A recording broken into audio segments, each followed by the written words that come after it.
Assalamualaikum warahmatullahi ta'ala wabarakatuh. Ashama harka fuune kam jirtu hordoftoota maatii chaanaalii walloo jirtu bakka jirtanitti nageenyi keenya katabeen qaxxaamuree isin haadha qabu jecha hordoftoota kabajamoo har'a viidiyoo addaa tokko qabadhee isinitti dhufeetiin jira. Akkuma dheengadda jechuudha viidiyoo darbe keessatti isinitti himaatee ture waa'ee miidiyaa walloodha jechuudha. Walloon miidiyaa ni barbaachisa. Akkasuma cunqurfamaadha moo cunqurfamaa miti ka jedhu irratti walloon cunqurfamaadha. Akkasuma uummanni kun dararaa keessa jira. Halkanii guyyaa dararaa meeqatu irratti adeematee jira. Saniifuu miidiyaan ni barbaachisa moo hin barbaachisuudha? Kuni yaada keessanii jechuudha. Mee waan isin jettan laalla.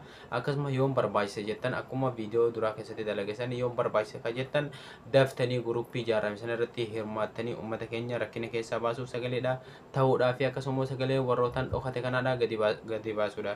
Akkasuma warroonni gaaf duraadha sagalee Oromoo walloo taana jettanii akkasuma miidiyaa sanillee dalagaa bantanii dalagaatii turtan akkasuma miidiyaa akka madda nageenyaadha akkasuma walloo news network ka jedhu saniifuu warroonni akkasiidha sun kan hinni dallanne jettaniiti gaaf duraadha gadi baatanii uummata keessanii irratti jechuudha. Akkasuma jalqabdaniif sunilleen uummata gara miidiyaa sanilleen gara uummata kanatti fiddanii as rakkabuudha yoo ka dandeessan ta'e as deebitanii waan barbaachisu sin gargaarree uummata saniif akka sagalee taatan kabajaaf jalalaan isin gaafanna.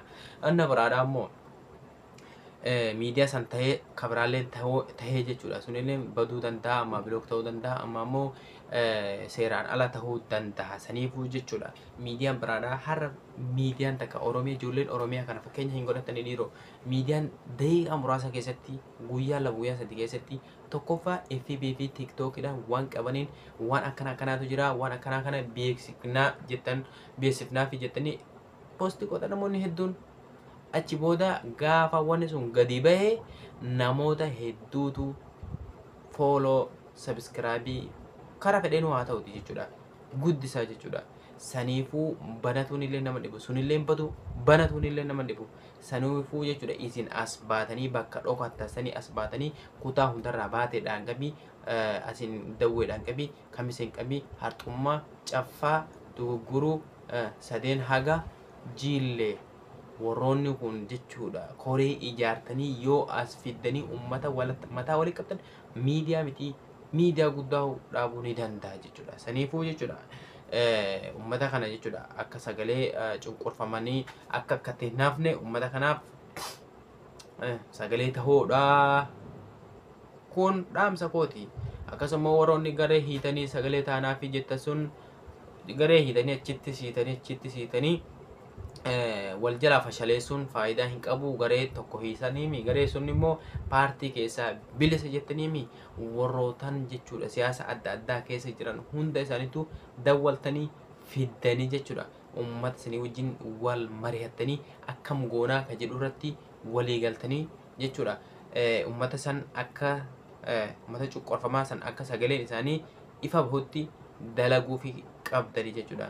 Tokkoffaa immoo warroonni miidiyaa bananii turan sun jechuudha hunda isaanii dandeettii qaban hedduutu jira.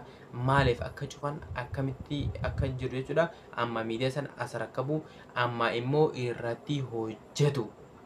Kun dhaamsa kooti. Ammas immoo warroonni akkasii sun waan muuxannoo qabaniifu isaan ofirraa fageessitanii nama biraa ofitti fidina. Isaan dura isaan ofitti fidadhaa isin jedha. Hordoftoota kee kabajamoo kun dhaamsa kooti. Akkasuma immoo garee sagalee Oromoota walloo ka jedhu tokko sun hidhamee jiraame akkuma isinitti himuu jiru sun hojjetutti jira. Yeroo hojjetu kana waa'ima miidiyaa kanaati akkam akka goonuudha jechuudha. Saniif jechuudha. Ara karaa dabara biraaniin shaaroobii darbuu hin dandeessu. Sihii amma waa'ee ajandaa waa'ee TikTokii fi waa'ee dhalaatii fi waan ganda keessa deemteetii ka ati hoolaa fi re'ee jala jirtu waa'ee gandaa biyya galteetii yaadaan biyya dhaxxee jechuudha. Waan sana haasofta waanni haasan hedduutu jira ture. Kan yoo daladde ajiritti argatu takka kan yoo daladde immoo uummata keetiif sagalee itti taatee nami jechuudha si kabajuun takka hedduutu jira. Saniifuu hordoftoota keenya kabajamoo kanarratti jechuudha isinilleen yaada keessan qooduu qabdanii warrootan akkasiisanilleen immoo mee ni sirreessina jedhanii jiran karaa garee sagalee Oromoota Walloo kanaan haga biyyatti bilbileeti amma booda waa'een gandaa fi maalidha taphanii takka wanni takka akka hin kaane jedhameeti jira jechuudha. Saniifuu kun yaada bareedaadha. Inshaallah mee rabbiin haa laafisuuti yeroo dhihoo keessatti miidiyaa ajaa'ibaa tokko isiniifannee isin gammachiisuudha deemna.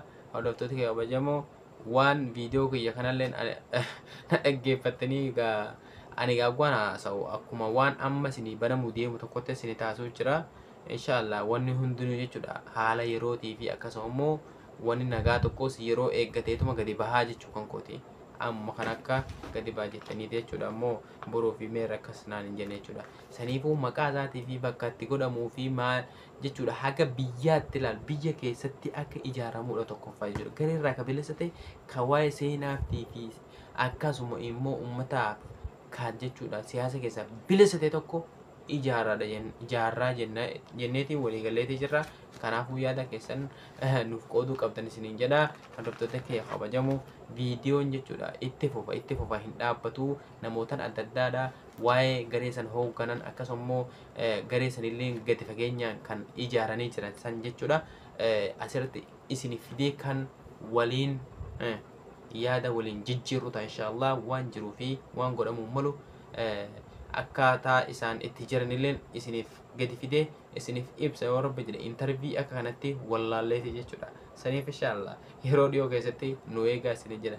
Karaa caffaaroo ilaala karaa caffaa kanaan ni sodaatama karaa qoree ni sodaatama akkasuma immoo shaaroo bidhaan dabarbaraan kanaan ni sodaatama namni darbuun jiru karaa Finfinneetiin Awaash Jibuutii dhufaniituma Jibuutii jechuudha dhufuudhaaf uma xiqqoo tafa jechuudha karaa Awaash gadi dhufanii asirraan Awaash irraan karaa Adaamaa jala kana keessa deemanii jechuudha maallaqa meeqa fixaniitii galanii jechuudha. Saniifuu akka sun formaata argatuudhaa fi tokkoffaa garee sun wanni ijaarame saniif inshaallah akka garee sanitti hirmaatan kabajaaf jaalalaan isin gaafadhee jira. Inshaallah viidiyoo kanallee sheerra waliif godhaadha haga viidiyoo biraatiin. Videoon ajaa'ibaa tokko isiniif fidee dhufutti nagaan jiraadha turtii gaarii.